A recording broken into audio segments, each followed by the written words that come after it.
In this lesson, we will overview the concept of the Caliphate in the perspective of our Sunni brothers and sisters.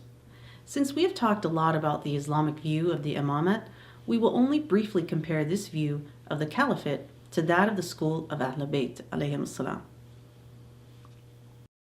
The word Caliph comes from the Arabic word Khalifa. Khalifa in Arabic means vicegerent or successor, as in successor of the Prophet Muhammad sallallahu alaihi wasallam. In the Quran, the term is used differently. It refers to humankind as God's vicegerents in the earth. In Sunni Islam, a caliph is only secondarily a religious leader. He is more primarily a political leader. That is why in Sunni law, a caliph does not need to be a scholar of Islam. But despite his primary role as a political and worldly leader, he still has some religious functions, such as determining special days like Eid al-Fitr, the festival that marks the end of the month of Ramadan.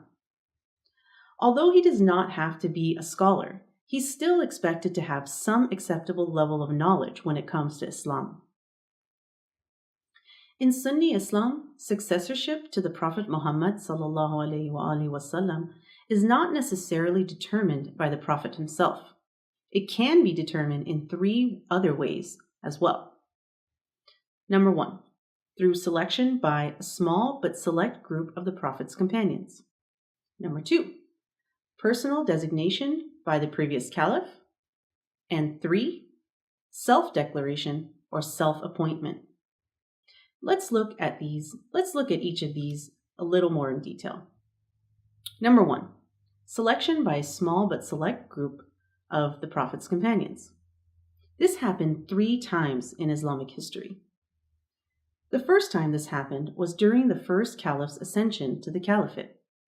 After the death of the Prophet Muhammad, a small handful of the companions gathered in a place called Saqifa and selected Abu Bakr as the first caliph of the Muslims. The second time this happened was with Uthman, the third caliph. The second caliph, Umar, had selected a small number of companions to choose the third caliph in the event of his death. The third time this happened was during the time of Imam Ali alayhi salam. This incident was somewhat different, as it wasn't just a small group of companions who wanted him as caliph. It was a large group of companions and a large crowd of Muslims who gathered to his house begging him to accept the political version of the caliphate. 2, personal designation by a previous caliph. This means that a caliph personally selects who will succeed him after his death. In the history of the caliphate, this has been the most prominent way caliphs have assumed power. The first person to practice this was Abu Bakr, who selected Umar as his successor and second caliph. 3, self-declaration or self-appointment. This means that someone can declare himself as caliph without being selected by anyone. In Sunni law, the only condition for this kind of self-appointment to be legitimate is that enough people accept self-appointment. What counts as enough is usually not clear, and there is no agreement as to what is. The first person to have become caliph through this method was Muawiyah bin Abi Sufyan. Muawiyah asserted his claim to the caliphate through extreme violence. Through the threat of violence, he managed to get Imam Hassan alayhi salam to resign from the caliphate. Then, with violence and bribery, he got others to pledge allegiance to him after he declared himself the caliph.